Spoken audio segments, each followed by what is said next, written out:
بہت بڑی دولت ہے جس کا اللہ نے ذکر فرمایا کہ روزوں کو فرضی اس لیے کیا گیا کہ تاکہ ہم تمہیں متقی بنائیں۔ تو اس عنوان کے تحت حصول تقویٰ کے اسباب کے عنوان کے تحت ہمارے درمیان ایک نوجوان عالم دین مفتی مجاہد الاسلام صاحب جو ماولی کی مرکزی مسجد کے خطیب ہیں اور ہمارے اپنے اسی علاقے کے BCS لے آؤٹ میں ہر اتوار مسجد رحمانیہ میں بھی تفسیر کے لیے تشریف لاتے ہیں۔ ہم نے اس موضوع پر ان سے سننے کے لیے انہیں دعوت دی، الحمدللہ انہوں نے لبیک کہا اور وقت سے پہلے ہمارے درمیان تشریف فرما ہے۔ میں چاہتا ہوں کہ اس حساس اور اہم موضوع کو مفتی صاحب سے توجہ سے سنیں اور سننا صرف سننا نہ ہو، عمل کی نیت ہو تو کام بنے گا۔ اور ہم سب کو اس وقت تقوی کی بہت شدید ضرورت ہے، چونکہ عظیم دولت نہ ہونے کی وجہ سے امت بہت ناگفتگی حالات سے گزر رہی ہے۔ میں مفتی مجاہد الاسلام صاحب دامت بالو سے گزارش کرتا ہوں کہ وہ تشریف لائیں اور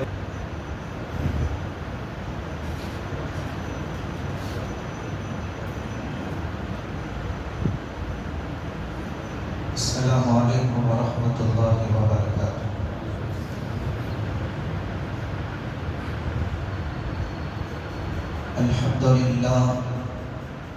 الحمدللہ رب العالمین،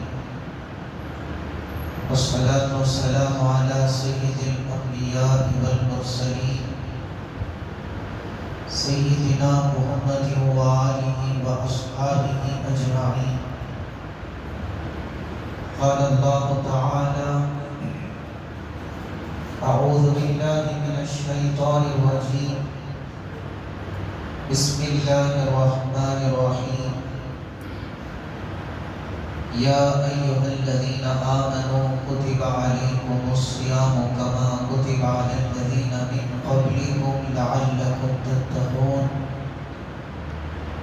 صدق اللہ العظیم۔ وقال النبی صلی اللہ علیہ وسلم: علیک بالصوم فإنه لا مثل له، او کما قال علیہ الصلاۃ والسلام۔ رب اشرح لی صدری ویسر لی امری واحلل عقدۃ من لسانی یفقهوا قولی۔ اللہم صلی وسلم وبارک علی حبیبک دائما ابدا وعلی آلہ واصحابہ اجمعین۔ اللہ کے نام سے جو بڑا مہربان نہایت رحم والا ہے، سید الکونین فخر موجودات آقائے نامدار تاجدار مدینہ احمد مجتبیٰ محمد مصطفیٰ حضرت محمد الرسول اللہ صلی اللہ علیہ وسلم کے دربار عالی میں ہدیہ درود و سلام پیش کرنے کی سعادت حاصل کرتا ہوں۔ بزرگان محترم، قابل احترام، اللہ تعالیٰ کا بے پناہ کرم ہے، احسان ہے۔ اللہ پاک نے ہم سب کو محض اپنے فضل و کرم سے رمضان المبارک کا مقدس مہینہ عنایت فرمایا۔ ہم چاہ کر بھی اپنی مرضی سے ماہ مقدس کے ایک لمحے کو بھی حاصل نہیں کر سکتے۔ اللہ جسے چاہتے ہیں عطا فرماتے ہیں، جسے چاہتے ہیں محروم کر دیتے ہیں۔ ہم نے اپنی آنکھوں سے دیکھا ہے کہ گزشتہ رمضان جو موجود تھے، اس رمضان میں اللہ پاک نے انہیں آخرت کی منزل میں پہنچا کر اس بات کا ہم سب کو پیغام دیا ہے کہ اگر ہم چاہیں تو تمہیں بھی تمہاری اصل منزل میں پہنچا سکتے ہیں۔ مختصر سی زندگی میں رمضان جیسی جو نعمت ملی ہے اس کی قدر کر لو۔ دعا ہے رب کریم سے اللہ تعالیٰ ہم سب کو صحیح معنوں میں سب سے پہلے شکر و گزار بندہ بنائے اور ماہ مبارک کی ایک ایک لمحے کی قدر کرنے کی طاقت و توفیق پر مدد فرمائے۔ اس وقت جس عنوان پر بولنے کا مجھے حکم دیا گیا ہے، جیسا کہ آپ کے سامنے اعلان ہوا، حضرت مفتی صاحب دامت برکاتہم نے جس عنوان کا آپ کے سامنے ذکر فرمایا، حصول تقویٰ کے اسباب، دعا ہے رب ذوالجلال سے اللہ ہم سب کو صحیح کہنے اور سننے اور عمل کرنے کی توفیق عطا فرمائے۔ حاضرین محترم، تقویٰ وہ نعمت ہے کہ جس کی بنیاد پر اللہ پاک نے ہر خیر کا وعدہ فرمایا ہے۔ دنیا اور آخرت کی سعادتیں تقویٰ حاصل کرنے پر منحصر ہے۔ تقویٰ یہ کوئی نظر آنے والا لفظ نہیں ہے یا نظر آنے والی چیز نہیں ہے۔ اسی لیے اللہ پاک نے فرمایا کہ فَلَا تُزَكُّوا أَنفُسَكُمْ هُوَ أَعْلَمُ بِمَنِ اتَّقَىٰ۔ اپنی صفائی پیش مت کرو، اپنے آپ کو اچھا ثابت کرنے کے لیے، نیک ثابت مت کرو، بلکہ اللہ ہی بہتر جانتا ہے کہ تم میں سے کون ہے جو تقوی والا ہے۔ اللہ کے حبیب پاک صلی اللہ علیہ وسلم نے ارشاد فرمایا کہ التقویٰ ہاہنا، وَأَشَارَ إِلَىٰ صَدْرِهِ ثَلَاثَ مَرَّاتٍ۔ اللہ کے نبی نے 3 مرتبہ اپنے سینے کی طرف اشارہ کرتے ہوئے فرمایا کہ تقویٰ یہاں ہوتا ہے، قلب میں ہوتا ہے، دل میں ہوتا ہے۔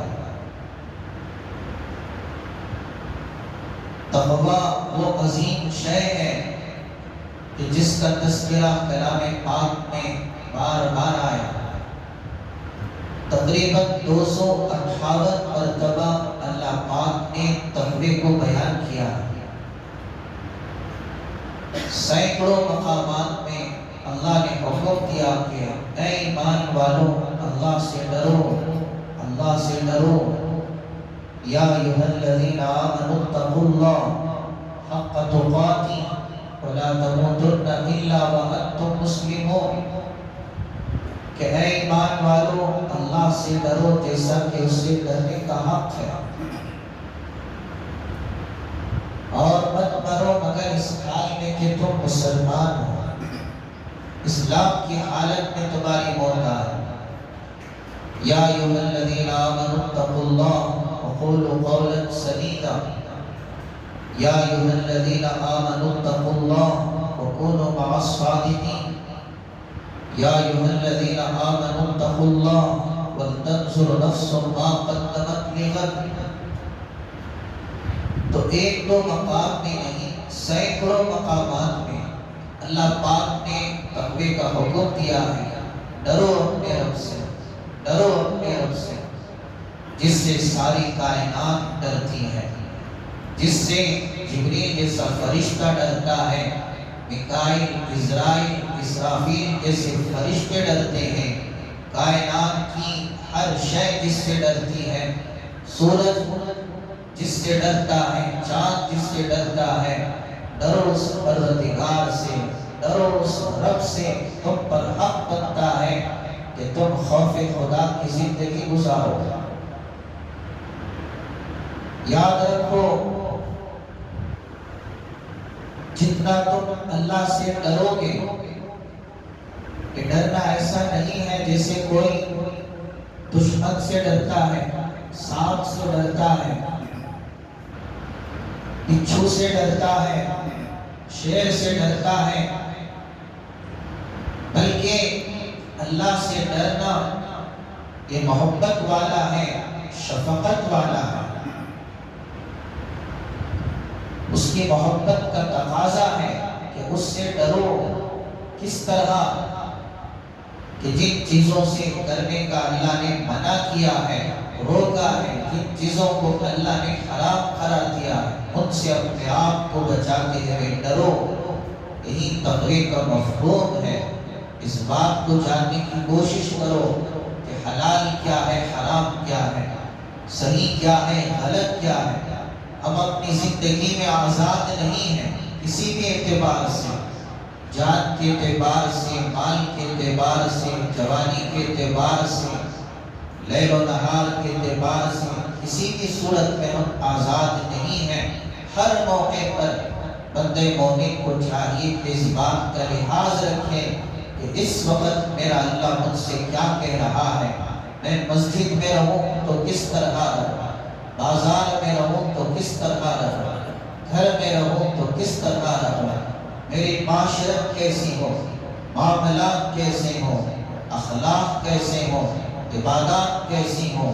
زندگی کے ہر شعبے میں تقوی کو اپنانا، اللہ کے حکموں کو سامنے رکھ کر زندگی گزارنا، یہی تقوی کا مفہوم ہے۔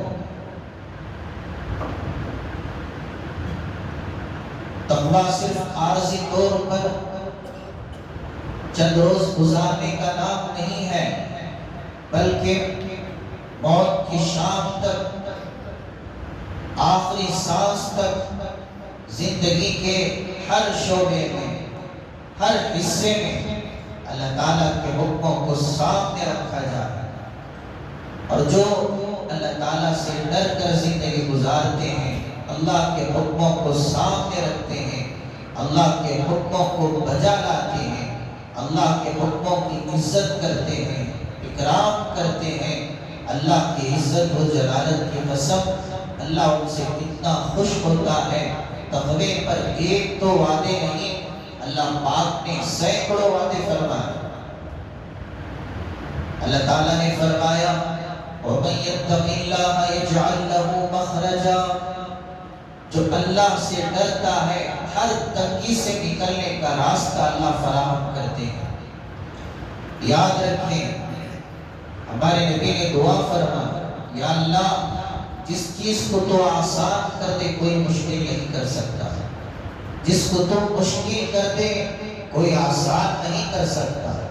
اللہ نے واضح طور پر ارشاد فرمایا کہ ہمارا وعدہ ہے، دنیا اور آخرت کے سارے امور میں آسانی چاہتے ہو، کون نہیں چاہتا کہ ہمارے مسائل حل ہو جائیں، ہمارا مسئلہ آسان ہو جائے، ہمارے کام آسان ہو جائیں۔ ہر کوئی سہولت کا متلاشی ہے، ہر کوئی چاہتا ہے کہ زندگی میں آسانی سے سارے مسئلے حل ہو جائیں۔ تو قرآن اٹھاؤ، اللہ کہہ رہا ہے وَمَن يَتَّقِ اللَّهَ يَجْعَل لَّهُ مَخْرَجًا، کاموں کے بنانے والا اللہ ہے۔ جب وہ بنانے پر آئے وَإِن يَمْسَسْكَ اللَّهُ بِضُرٍّ فَلَا كَاشِفَ لَهُ وَإِن يَمْسَسْكَ بِخَيْرٍ فَلَا رَادَّ لِفَضْلِهِ، اللہ جس کے ساتھ خیر کا معاملہ کرنا چاہے کوئی روک نہیں سکتا، جسے پکڑنا چاہے کوئی نہیں بچا سکتا۔ اگر تمہاری زندگی میں تقویٰ ہے، وَكَانَ وَعْدُ رَبِّي حَقًّا، میرے رب کا وعدہ برحق ہے، سچا ہے۔ وَمَنْ أَصْدَقُ مِنَ اللَّهِ قِيلًا وَمَنْ أَصْدَقُ مِنَ اللَّهِ حَدِيثًا، قول خدا، اقوال محمد، فرمان نہ بدلا جائے گا، بدلے گا لاکھ زمانہ مگر قرآن نہ بدلا جائے گا۔ اللہ کی بات سچی ہے، زمین پھٹ سکتی ہے، آسمان کے ٹکڑے ہو سکتے ہیں، سورج بے نور ہو سکتا ہے، سمندروں میں آگ لگ سکتی ہے، شہد کڑوا ہو سکتا ہے، فرض کر لو ناممکن چیزیں ممکن ہو سکتی ہیں، مگر اللہ کی عزت و جلالت کی قسم اللہ کے فرمان میں کوئی فرق نہیں آ سکتا۔ اللہ کا فیصلہ اٹل ہے۔ وَمَن يَتَّقِ اللَّهَ يَجْعَل لَّهُ مَخْرَجًا، جب وہ کام بنانے پر آئے تو سمندروں میں راستے پیدا کرنا، جب وہ کام بنانے پر آئے مچھلی میں زندہ رکھ کے دکھائے، جب وہ کام بنانے پر آئے تو آگ کو گلزار بنا دے، جب وہ کام بنانے پر آئے تو دشمن کی گود میں حضرت موسیٰ کو پال کے دکھائے۔ وَمَن يَتَّقِ اللَّهَ يَجْعَل لَّهُ مَخْرَجًا، یہ بہت بڑا وعدہ ہے اللہ کی طرف سے۔ تم نے ہر چیز کی دوڑ لگائی، دولت کی دوڑ لگائی تاکہ سکون نصیب ہو جائے، اقتدار کی دوڑ لگائی تاکہ مسئلے حل ہو جائیں، عزت اور پاور اور شہرت حاصل ہو جائے۔ یاد رکھو ساری دنیا کی طاقتوں کو اکٹھی کر لو، اللہ کی مرضی کے بغیر ایک سانس بھی تو نہیں لے سکتے۔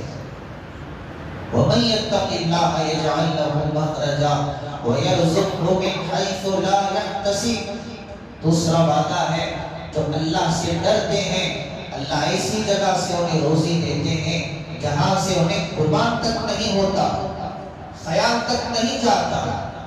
اللہ وہ بادشاہ ہے جب دینے پر آئے ان اللہ یرزق من یشاء بغیر حساب، جب تنگ کرنے پر آئے ومن اعرض عن ذکری فإن له معیشۃ ضنکا، سب کچھ رہنے کے باوجود زندگی تنگ ہو جائے، جو اس کے ذکر سے اعراض کرتے ہیں تو یاد رکھیں دنیا اور آخرت کے وعدے، انعامات اور اللہ تعالیٰ کی نعمتوں کو حاصل کرنا چاہتے ہو تو اپنی زندگی میں تقوی پیدا کر لو۔ ایک تو اللہ ہر تنگی سے نکالیں گے اور ایسی جگہ سے روزی دے گی جہاں سے تمہیں گمان تک نہیں ہوگا، اور فرمایا کہ سورہ طلاق کی آیتیں ہیں کہ تقوی پر اللہ نے اس سورت میں 5 وعدے فرمائے۔ پہلا وعدہ ہر مشکل سے اللہ نکالے گا، دوسرا وعدہ ایسی جگہ سے روزی دے گا جہاں خیال اور تصور بھی نہیں جائے گا، اور فرمایا وَمَن يَتَّقِ اللَّهَ يَجْعَل لَّهُ مِنْ أَمْرِهِ يُسْرًا، تیسرا وعدہ ہے جو اللہ سے ڈرتا ہے اللہ اس کے ہر کام کو آسان کر دیتے ہیں۔ چوتھا وعدہ ہے وَمَن يَتَّقِ اللَّهَ يُكَفِّرْ عَنْهُ سَيِّئَاتِهِ، جو اللہ سے ڈرتے ہیں اللہ ان کے گناہوں کو نیکیوں میں بدل دیتے ہیں۔ اور 5واں وعدہ ہے وَيُعْظِمْ لَهُ أَجْرًا، اللہ بہت بڑا اجر عطا فرمائے متقیوں کو، پرہیزگاروں کو، ڈرنے والوں کو جو اللہ دینے والے ہیں کوئی تصور نہیں کر سکتا کہ متقی کیا کچھ پانے والے ہیں۔ اور قرآن پاک کے سینکڑوں مقامات میں بے شمار اللہ نے وعدے فرمائے تقوی کی بنیاد پر۔ ان تتقوا اللہ یجعل لکم فرقانا، اگر تمہاری زندگی میں تقوی ہے تو اللہ تم میں ایسی صلاحیت پیدا کر دیں گے کہ تم پہچان سکو گے کہ صحیح کیا ہے غلط کیا ہے۔ اور اتنا ہی نہیں، تقوی کی بنیاد پر اللہ نے ایسی فضیلتیں بیان فرمائیں۔ قرآن پاک کی پہلی آیت میں، سورہ بقرہ کی پہلی آیت میں اللہ نے فرما دیا قرآن تو سب کے گھروں میں موجود ہے، سب کے پاس ہے، لیکن قرآن سے ہدایت پانے والے کون ہیں؟ الف لام میم ذالک الکتاب لا ریب فیہ ھدی للمتقین، جو متقی حضرات ہیں وہی قرآن پاک سے ہدایت پائے۔ قرآن پاک متقیوں کے لیے رہنمائی کرتا ہے، راستہ دکھاتا ہے، اور اسی طرح اللہ پاک نے فرمایا تم چاہتے ہو کہ تمہارے اعمال قبول ہو جائیں، تمہاری نمازیں قبول ہوں، تمہارے روزے قبول ہوں، تمہاری ہر عبادت قبول ہو، منظور ہو، اللہ کا قرآن کہتا ہے انما اللہ من المتقین کہ اللہ متقیوں کے اعمال کو قبول کرتے ہیں۔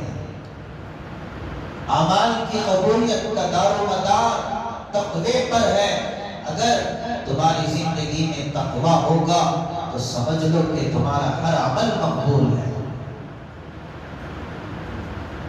اور تم چاہتے ہو کہ جہنم سے بچ جائیں، اللہ نے فرمایا ثم ننجی الذین اتقوا، ہم متقیوں کو بچائیں گے، وَيُنَجِّي اللَّهُ الَّذِينَ اتَّقَوْا بِمَفَازَتِهِمْ لَا يَمَسُّهُمُ السُّوءُ وَلَا هُمْ يَحْزَنُونَ۔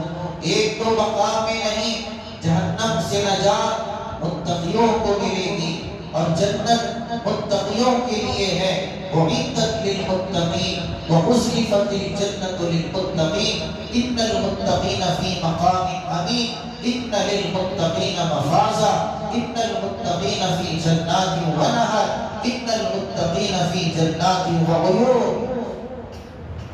ایک دو آیتیں نہیں، سینکڑوں آیت جنت متقیوں کے لیے تیار کی گئی ہے۔ جنت کی نعمتیں، جنت کی نہریں متقیوں کے لیے ہیں، پرہیزگاروں کے لیے ہیں۔ یوم نحشر المتقین الی الرحمن وفدا، قیامت کے دن ہم متقیوں کو جنت کی طرف لے جائیں۔ تقوی تقوی تقوی۔ اور یاد رکھو، اگر تم چاہتے ہو اللہ کے یہاں تمہارا مقام ہو، تمہاری عزت ہو، تو دنیا کے اسباب کے بل بوتے عزت نہیں ملتی۔ دنیا کے اسباب، دولت، اقتدار، طاقت و قوت کے بل بوتے مقام نہیں ملتا۔ اللہ کے قرآن نے کہا ان اکرمکم عند اللہ اتقاکم، اللہ کے یہاں سب سے زیادہ تم میں سے اس کی عزت ہے جو تم میں سب سے زیادہ اللہ سے ڈرنے والا ہے۔ جس کے اندر جتنا تقوی ہوگا، جتنی پرہیزگاری ہوگی، اتنا اللہ کے یہاں اس کا مقام ہوگا، اتنی عزت ہوگی۔ من کان ومن این کان، جو ہو جہاں کا ہو، جدھر کا ہو، کالا ہے، کلوٹا ہے، حبشی ہے، زندگی میں تقوی ہے، اللہ نے بلال حبشی کو وہ مقام دیا۔ وہ چلتے مدینے میں ہیں لیکن ان کی چلنے کی آواز جنت میں سنائی دے رہی ہے۔ زندگی میں تقوی ہے، اللہ کی عزت و جلالت کی قسم، اللہ انہیں اس مقام تک پہنچائے گا کہ جہاں کوئی تصور نہیں کر سکتا۔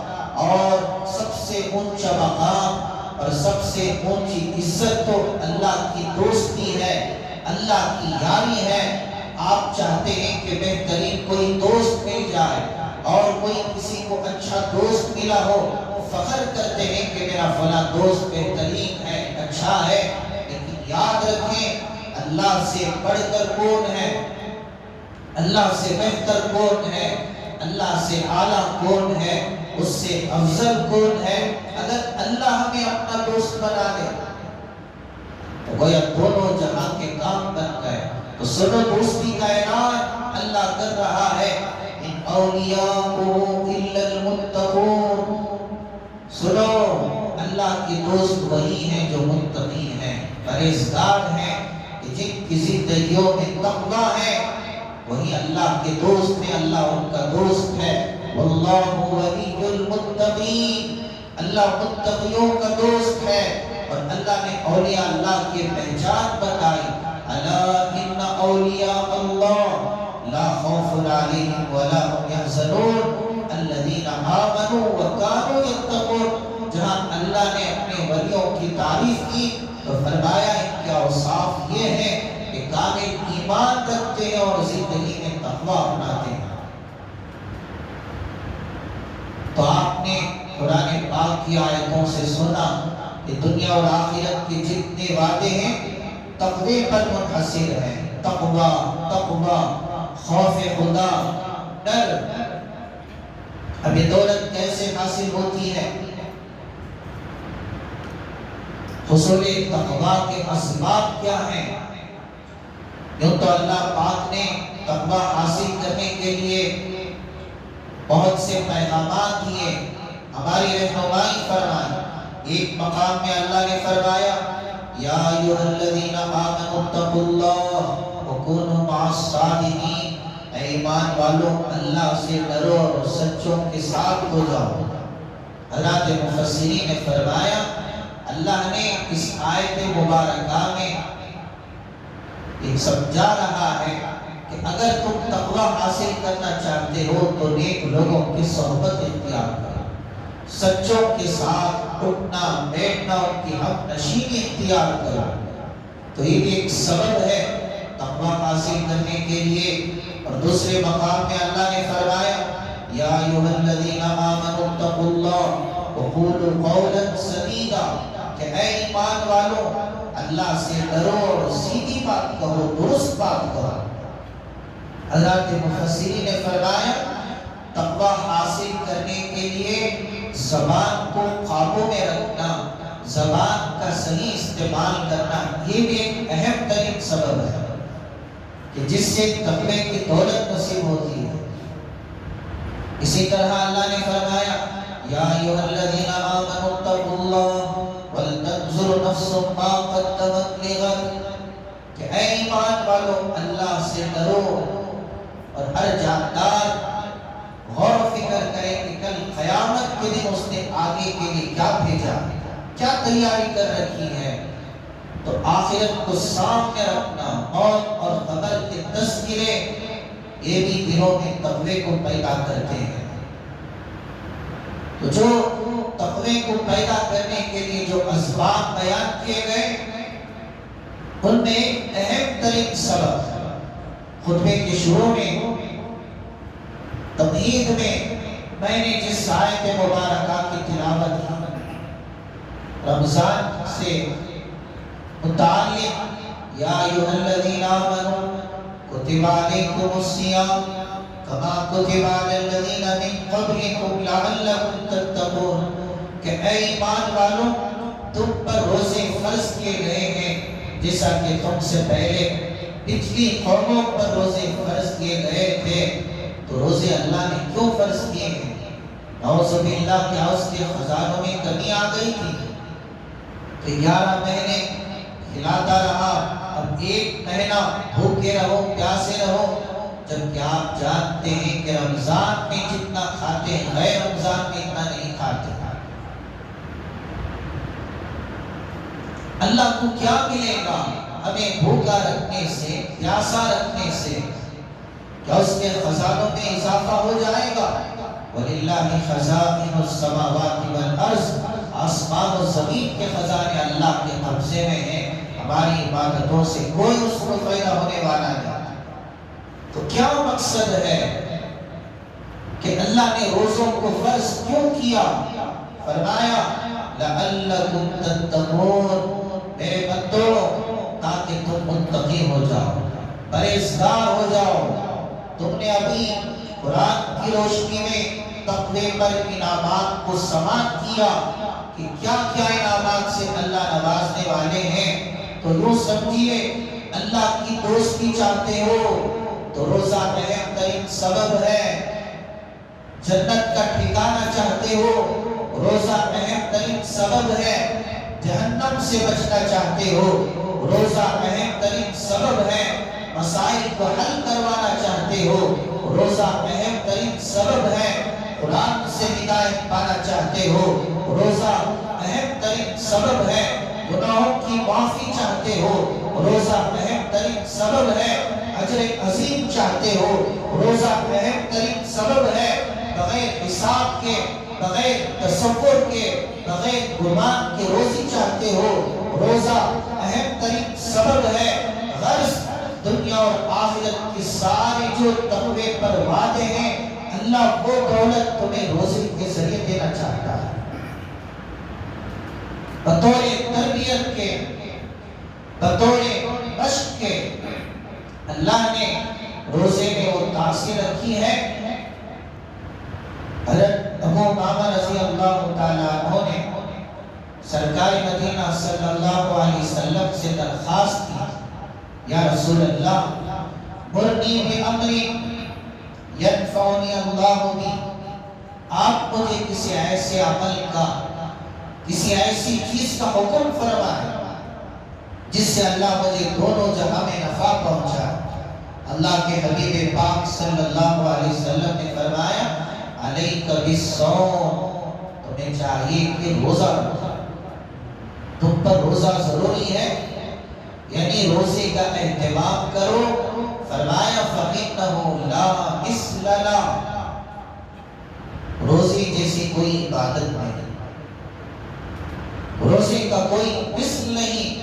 یوں تو ہر عبادت کا مقام اپنی جگہ مسلم ہے، نماز کی تاثیر بے شک اپنی جگہ ہے، زکوٰۃ کی تاثیر اپنی جگہ ہے، حج کی تاثیر اپنی جگہ ہے، ہر گلیرا رنگ و بوئے دیگر مختلف پھول ہوتے ہیں اور مختلف خوشبوئیں ہوتی ہیں، رنگ الگ الگ ہیں، خوشبوئیں الگ الگ ہیں۔ اسی طرح ہر عبادت کی تاثیر جدا گانا ہے، لیکن خاص طور پہ جو روزے کی تاثیر ہے وہ بالکل ممتاز ہے، وہ بالکل الگ ہے۔ اور تقوی کے پیدا ہونے میں روزے کو جو خاص مقام حاصل ہے فَإِنَّهُ لَا مِثْلَ لَهُ، اس حدیث کی روشنی میں کسی اور عبادت کے عمل کو خاص مقام حاصل نہیں، یعنی روزے کے ذریعے آسانی سے تقویٰ پیدا ہوگا، اس لیے کہ بندے بھوکے رہتے ہیں، پیاسے رہتے ہیں، اور بھوکا رہنا، پیاسا رہنا نفس کو مغلوب کر دیتا ہے، مقہور کر دیتا ہے۔ تو جس کا نفس مغلوب ہو گیا وہ نفسانی خواہشات سے محفوظ ہو گیا، اور یہی تو تقوی کی سیڑھی ہے کہ جس نے اپنے نفس کو قابو میں رکھ لیا گویا وہی متقی ہو گیا، وہی پرہیزگار ہو گیا۔ تو روزہ ایک ذریعہ ہے، سبب ہے کہ جس سے نفس کو قابو میں رکھا جاتا ہے، نفس کو کچلا جا سکتا ہے۔ اس لیے حدیث پاک میں ہے، مشکوٰۃ شریف کی حدیث ہے، اللہ کے حبیب پاک صلی اللہ علیہ وسلم نے فرمایا یا معاشر الشباب، اے نوجوانوں کی جماعت، من استطاع منکم الباء فلیتزوج، کہ جو تم میں سے نکاح کرنے کی طاقت رکھتا ہے فوراً نکاح کرنا، فإنه أغض للبصر وأحسن للفرج، نکاح کے ذریعے آدمی بد نظری سے بچ جاتا ہے، زنا سے بچ جاتا ہے۔ اور آپ نے آخر حدیث میں فرمایا اگر نان و نفقے پر، مہر پر طاقت نہیں رکھتے، نکاح نہیں کر سکتے، تو تمہیں چاہیے کہ روزہ رکھو۔ روزہ ایک ڈھال ہے نفسانی خواہشات سے بچنے کے لیے، شیطان کے مکر سے بچنے کے لیے۔ والصیام جنہ، اللہ کے محبوب نے روزے کو ڈھال قرار دیا کہ جس طرح ڈھال سے، ہتھیار سے اپنی جان کی حفاظت کی جاتی ہے، اسی طرح روزے کے ذریعے نفس سے بچا جا سکتا ہے اور گندے خیالات سے اپنے آپ کو محفوظ رکھا جا سکتا ہے۔ اور یہی تو تقوی کا دروازہ ہے کہ جس نے اپنے آپ کو گناہوں سے بچا لیا، نفس کا تزکیہ کر لیا، نفس کو پاک کر لیا، تو گویا وہ متقی ہو گیا، پرہیزگار ہو گیا۔ قد افلح من تزکا، وہ کامیاب ہو گیا جس نے اپنے نفس کو پاک کر لیا۔ تو تزکیے نفس کے لیے جتنے اسباب ہیں ان میں بہترین سبب، بہترین عمل، بہترین راستہ روزے کا ہے، روزے کا ہے۔ وہ اللہ نے رمضان کی شکل میں ہمیں عنایت فرمایا۔ تو اللہ روزے کے ذریعے کسی پر ظلم کرنا نہیں چاہتے، روزے کے ذریعے کسی کو تکلیف دینا نہیں چاہتے، بلکہ اللہ مقام دینا چاہتے ہیں، عزت دینا چاہتے ہیں، متقی بنانا چاہتے ہیں، دونوں جہاں کی دولتوں سے نوازنا چاہتے ہیں۔ ان سارے انعامات کو ایک طرف رکھ دیں، روزی کی برکت، کاموں کا آسان ہونا، دنیا اور آخرت کے مسائل حل ہونا، جنت کا ملنا، بے شک یہ ساری چیزیں ضرور ملے گی، لیکن یاد رکھیں روزے کی بدولت خود اللہ میں جائے گا، اللہ میں جائے گا۔ من کان للہ کان اللہ لہ، جس کا اللہ ہو گیا اس کا سب کچھ ہو گیا۔ نہیں ہے کوئی میرے ساتھ تو غمی نہیں مجھ کو، خدا میرا تو سب میرا، فلک میرا زمین میری، اللہ میرا ہو گیا تو پھر اللہ کے سامنے جنت الفردوس کی کیا حیثیت ہے؟ اللہ میرا ہو گیا تو پھر حوروں کی کیا حیثیت ہے؟ اللہ کو پانا، اللہ کو منانا، اللہ کو راضی کرنا زندگی کا سب سے اونچا مقصد ہے۔ اور تاریخ پڑھو میرے بھائیوں، اللہ کو راضی کرنے کے لیے مقربین نے کیا کچھ قربانیاں نہیں دی، بچوں کو یتیم کر دیا، بیویوں کو بیوہ کر دیا، اور اپنے سروں کو تلوں سے جدا کر دیا، میدان کارزار میں ایسے جم کے مقابلہ کیا، محض اللہ کو پانے کے لیے، اللہ کو پانے کے لیے کس طرح وہ بڑی بڑی مشقتوں سے گزر گئے، امتحانات سے گزر گئے۔ حضرت خبیب رضی اللہ تعالیٰ عنہ کے لیے امتحان کا وقت آیا، زندگی چاہیے، اسلام چھوڑ دو، دین چھوڑ دو، اگر دین سے نہیں ہٹو گے تو پھر یاد رکھو تمہاری زندگی بخشی نہیں جائے گی، موت کے گھاٹ اتار دیے جائیں گے۔ حضرت خبیب رضی اللہ تعالیٰ عنہ نے موت کو گلے سے لگانے کے لیے بےتاب ہو گئے کہ ارے ظالموں، تم مجھے موت کے سلسلے میں اختیار دیتے ہو، کہتے ہو یا تو اسلام کو چھوڑ دو یا موت کو گلے لگاؤ۔ ارے ایک مرتبہ تو کیا 1000 مرتبہ اگر اللہ زندگی دیتا، ہر زندگی کو میں اسلام کے نام پر، اللہ کے نام پر قربان کر دیتا۔ تمہیں کیا خبر ہے اللہ کی محبت کیا ہوتی ہے؟ تمہیں کیا پتا ہے کہ اللہ کون ہے؟ اور اللہ اگر مل گیا تو گویا سب کچھ مل گیا۔ 40 نیزے باز آپ پر حملہ کرنے کے لیے کھڑے ہوئے ہیں، دیکھا گیا، ابو سفیان نے دیکھا کہ حضرت خبیب رضی اللہ عنہ کا چہرہ قبلے کی طرف تھا تو اس نے حکم دیا کہ ایک کے چہرے کو قبلے سے ہٹا دیا جائے، تو جیسے ہی ہٹانے لگے تو بے ساختہ ان کی زبان سے نکلا لست ابالی حین اقتل مسلما علی ای جنب کان للہ مسرعی۔ ارے یہ نہ سمجھنا کہ صرف میرا اللہ مغرب میں ہے، قبلے کی طرف ہے، جس طرف تم میرا رخ کر کے مجھے مارو گے، شہید کرو گے، اس طرف میرا اللہ میرے استقبال میں کھڑا ہوا ہے۔ میرا اللہ صرف مغرب میں نہیں ہے، فَإِنَّمَا تُوَلُّوا فَثَمَّ وَجْهُ اللَّهِ، مغرب میں اللہ، شمال میں اللہ، جنوب میں اللہ، شمال میں اللہ، جدھر رخ کرو گے ادھر اپنے اللہ کو پاؤ گے۔ اللہ کے لیے قربانی دینے والوں نے کیا کچھ قربانیاں نہیں دی، کیا کچھ مشقتوں کو برداشت نہیں کیا۔ آج معمولی عبادات ہم بجا نہیں لا سکتے، معمولی 1 مہینہ کہ ہم قربانی نہیں دے سکتے، وہی من مانی، وہی لیل و نہار، وہی بے ڈھکی، وہی رفتار بے ڈھکی جو پہلے تھی اب بھی ہے۔ رمضان پا کر بھی زندگی میں کوئی تبدیلی نہیں آئی، وہی داڑھیوں کا منڈوانا، وہی نمازوں کا چھوڑنا، وہی گانا بجانا، وہی گالی گلوچ، وہی منمانی کی زندگی، وہی عیاشی۔ کیا کر رہے ہو؟ کدھر جا رہے ہو؟ کیا تمہارا رب تمہیں نہیں دیکھ رہا ہے؟ 1000 برس کی زندگی میں نہیں جائے کیا موت نہیں آئے گی؟ اللہ کے سامنے کھڑے ہونا نہیں ہے، چہرہ نہیں دکھانا ہے، جواب نہیں دینا ہے کہ فرعون بچ گیا، قارون بچ گیا، حامان بچ گیا، ابو جہل، ابو لہب، جنہوں نے زندگی میں کیا کچھ نہیں کیا، کیسے کیسے بڑے دعوے کیے، کیا حشر ہوا، قرآن نے ہمیں دکھایا۔ مسلمانوں، اللہ سے ڈر جاؤ، اللہ سے ڈر جاؤ، اللہ سے ڈر جاؤ۔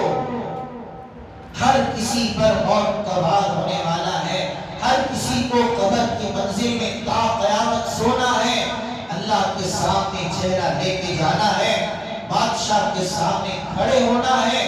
اس دن کا احساس اپنے دلوں میں پیدا کر لو، اسی کو تقویٰ کہتے ہیں۔ یاد رکھو آج ہمیں باولی عبادات پر ناز ہے، باولی سجدوں پر ناز ہے۔ حضرت عمر رضی اللہ تعالیٰ عنہ نے کعب بن احبار رضی اللہ عنہ سے فرمایا کہ آپ مجھے اللہ سے ڈرائیں۔ کعب بن احبار یہودیوں کے بڑے عالم تھے، جب اسلام قبول کیا اسلام میں بھی آپ نے کافی علم حاصل کیا، بڑے علماء میں آپ کا شمار ہوتا ہے۔ تو آپ نے فرمایا کہ جتنا آخرت کے لیے عمل کر سکتے ہو کر لو۔ اے عمر تمہیں پتا ہے کہ قیامت کے دن ایک آدمی 70 نبیوں کے برابر عمل لے کر آئے گا، مگر وہ بھی اس کو کم نظر آئے گا۔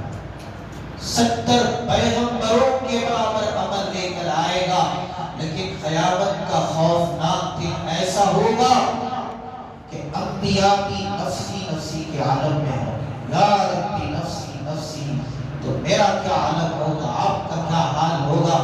سوچئے سوچئے اس دن کے لیے ہم نے کیا تیاری کر رکھی ہے۔ آج جس طرح اطمینان کی زندگی ہم جی رہے ہیں کہ ہماری آنکھوں کے سامنے جن کے جنازے اٹھنا تھے اٹھ گئے، وہ کیا موت صرف انہی لوگوں کے لیے تھی کہ جنہیں ہم نے اپنے ہاتھوں سے قبر میں اتارا؟ کیا یہ دن ہمارے لیے آنے والا نہیں ہے؟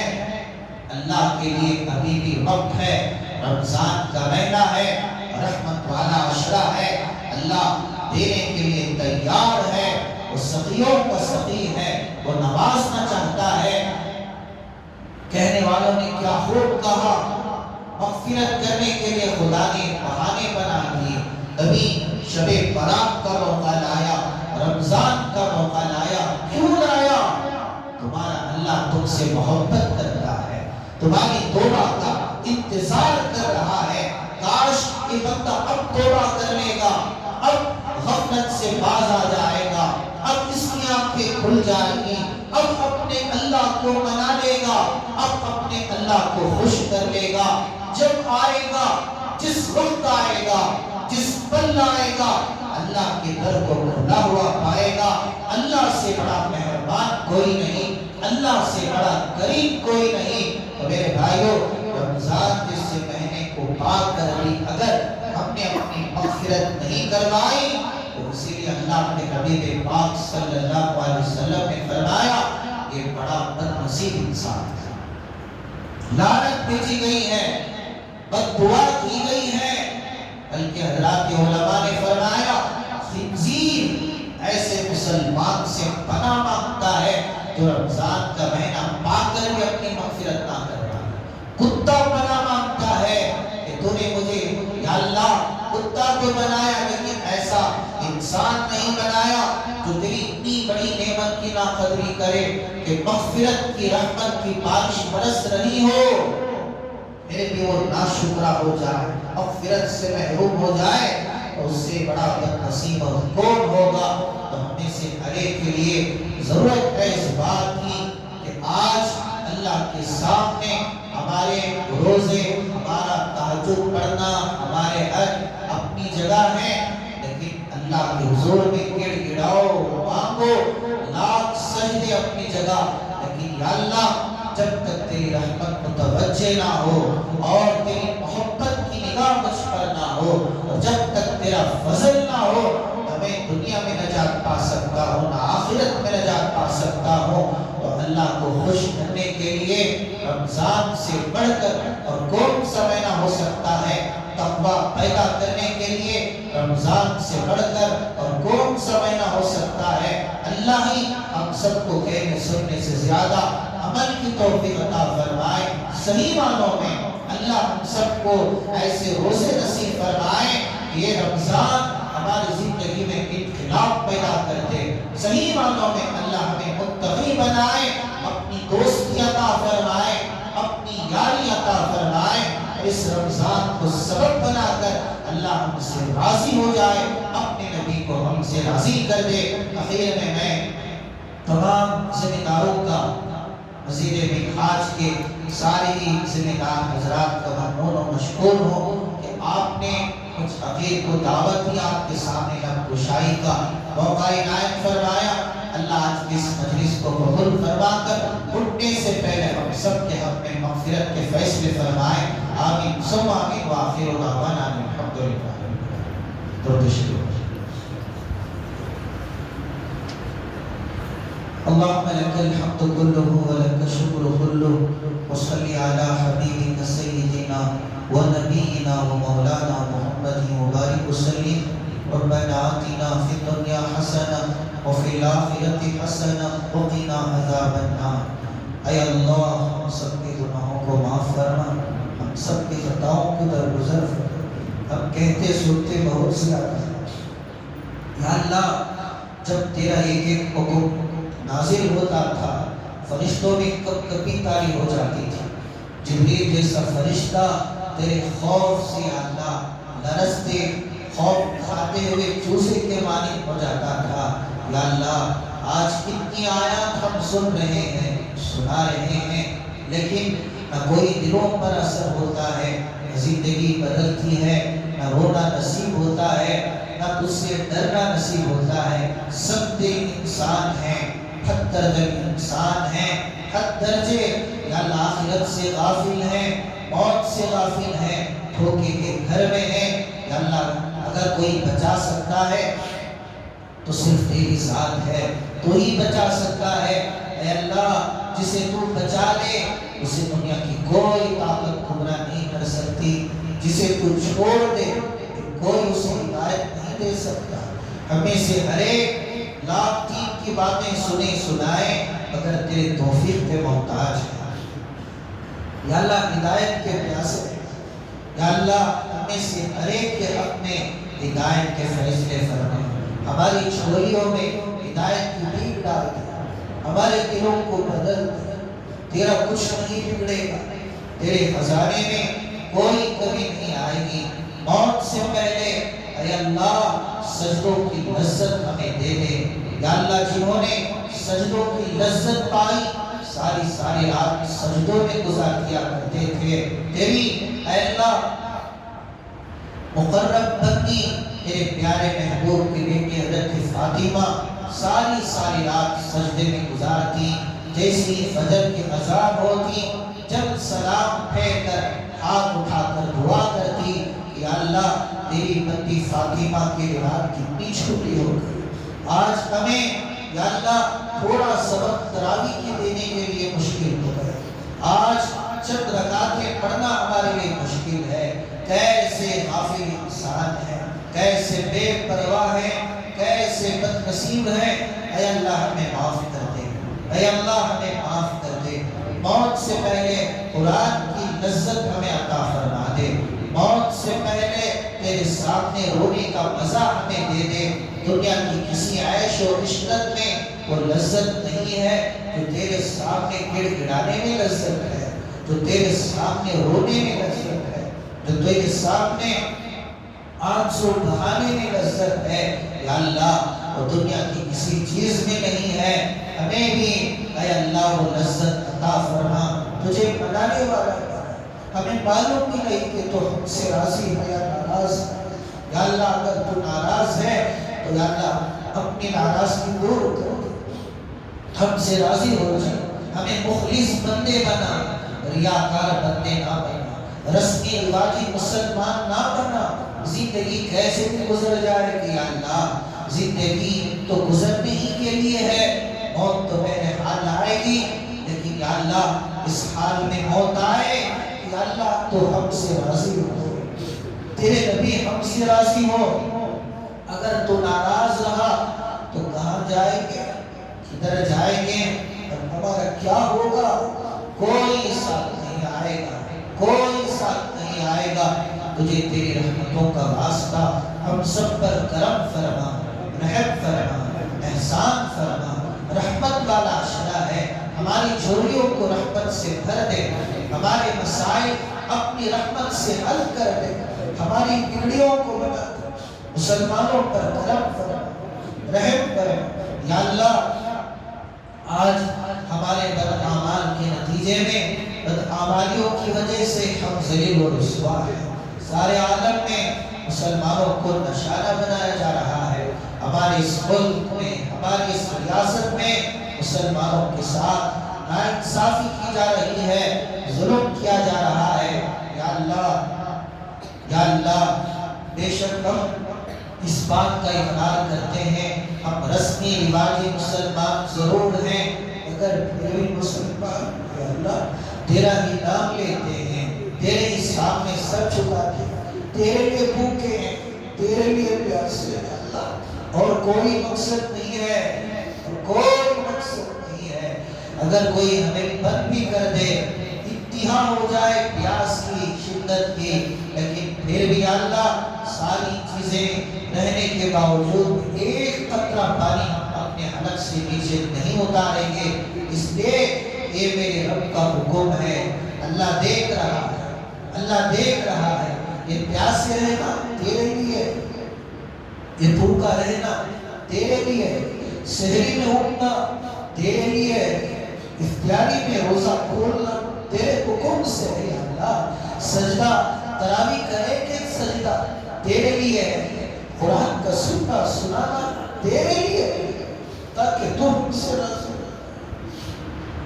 یا اللہ اگر تو راضی ہے تو دونوں جہاں کے یا اللہ مسائل حل ہو جائیں گے، ہمارا بیڑا پار ہو جائے گا. اے اللہ اپنی رضا عطا فرما، اپنی ناراضگی دور کر، خاص طور پہ سارے عالم اسلام کے مسلمانوں پر کرم فرما، غیروں کے سامنے تماشا نہ بنا، مذاق نہ بنا. یا اللہ تو دنیا والوں کو دکھا دے مسلمان تنہا نہیں ہے، مسلمانوں کے پیچھے تیرے نبی کی دعا، ساری زندگی تیرے پیارے حبیب اپنی امت کی روتے رہے.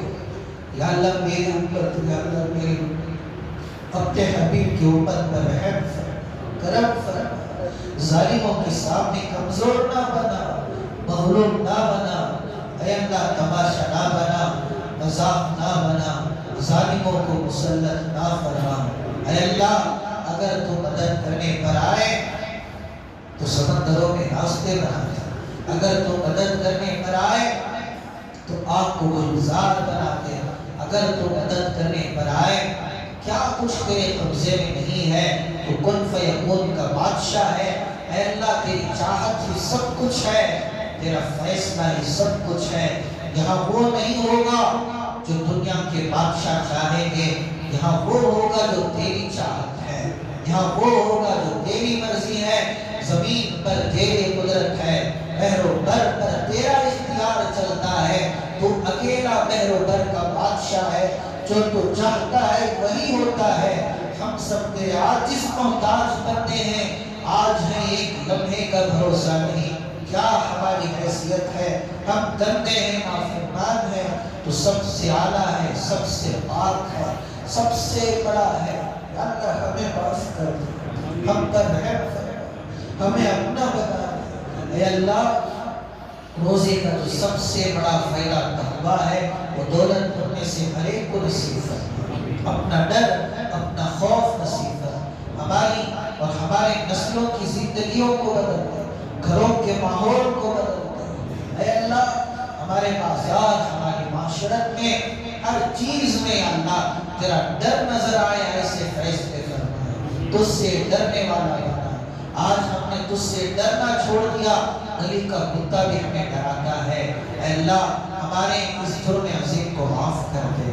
اے اللہ رمضان کے اس مبارک مہینے میں ہمارے روزوں کو، تراویح کو، صدقہ خیرات، زکوٰۃ کو، اے اللہ قرآن پاک کی تلاوت، ہر عبادت کو اپنے کرم سے قبول فرما کر اپنی رضا نصیب فرما. اے اللہ سارے عالم ہدایت کی ہوائیں چلا.